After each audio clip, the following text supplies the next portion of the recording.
And a major controversy has erupted in the key election in the South Indian state of Karnataka, just days ahead of the crucial voting. Over 9,746 electoral identification cards were seized in a raid at an apartment in Bengaluru.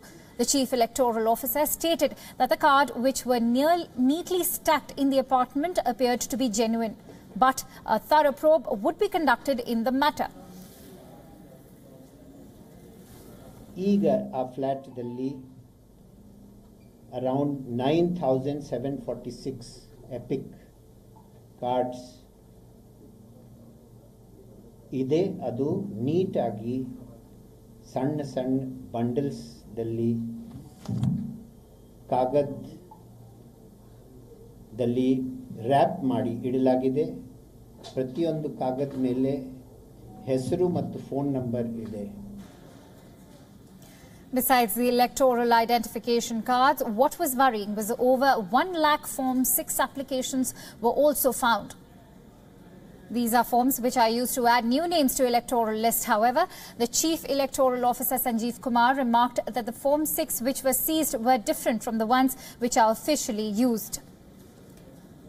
An FIR has now been registered and the electoral officer has assured action.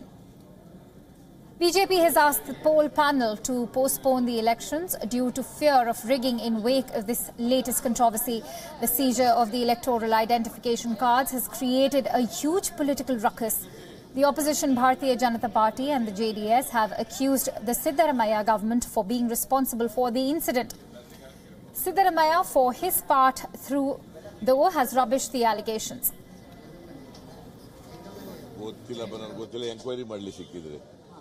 ಅಲ್ಲಿ election commission ಅವರು enquiry ಮಾಡಲಿ ಏನೋ ಅಂತ ಗೊತ್ತಿಲ್ಲ ನನಗೆ.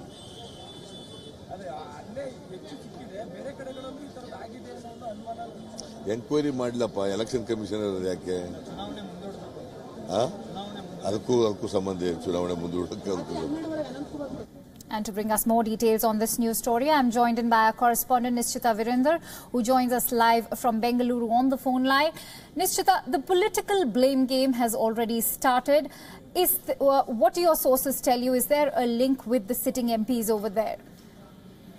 Well, it seems like the blame game has certainly begun between the BJP and the Congress over the matter, with the BJP claiming that it is the Congress that is trying to manipulate the elections in the face of an imminent defeat, whereas on the other hand, the Congress alleging that the BJP has staged this entire drama by renting out this apartment in question in Jalahalli in the Rajeshwari Nagar constituency of Bengaluru. According to the Congress, it was rented out by a BJP leader to her own son, Rakesh. And then in response, Sadananda Gowda, who is the former chief minister as well as a former union minister, has sent out a tweet with the EC's copy, the election commission statement saying that there is no connection between Rakesh as well as the BJP. So yes, the political bickering has begun, and with just few days left for the elections, it seems like it will reach its crescendo. But the EC at the moment will have to consider as to whether the elections in Rajeshwari Nagar can proceed as planned. It is one of the 223 constituencies. Right. One of the constituencies in Bengaluru already will have no elections because of the demise of the BJP candidate.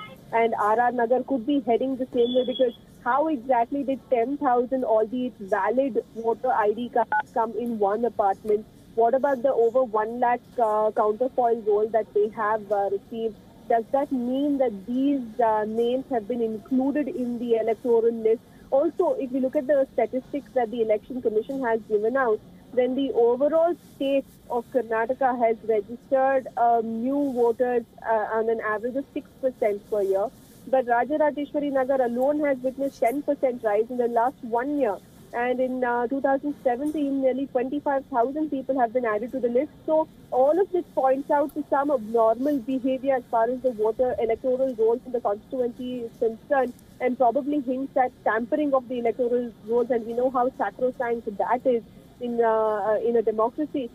So one of the demands that the BJP is putting forth is for RR Nagar elections to be pushed for another day. Right. You just stated that, it's some... the elections are sacrosanct, and the tampering is of course being addressed to.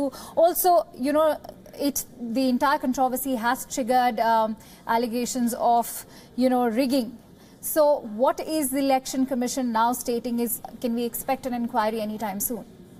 The Election Commission so far in the late night press conference at around 12:30 in the night, 11:30 in the night, I beg your pardon, there was a press conference from the Election Commission. And it went on to state that a thorough investigation will be ordered to ensure that free and fair elections are conducted. And later in the day at around 4:30, we are expecting another statement from the Election Commission. So probably we'll get more clarity. The BJP is also approaching the EC again, demanding for the elections at Nagar to be pushed so that there is enough time to look into the entire issue. If you're talking about a 10% rise in the electoral rolls, and if there needs to be, if the EC needs to look into each and every one of these names, not just 10,000 voter ID cards that they have received, but also the 1 lakh plus counterfoil names that they have received through this raid, then they will have to ascertain as to whether each of these individuals belong to the RR Nagar constituency or it is merely fake names and fake ID cards that are being used by a particular party. So since the elections are just 3 days away, there is a good likelihood that RR Nagar polls might get pushed, but we will get clarity only probably around 4:30 when the EC will give out an official statement.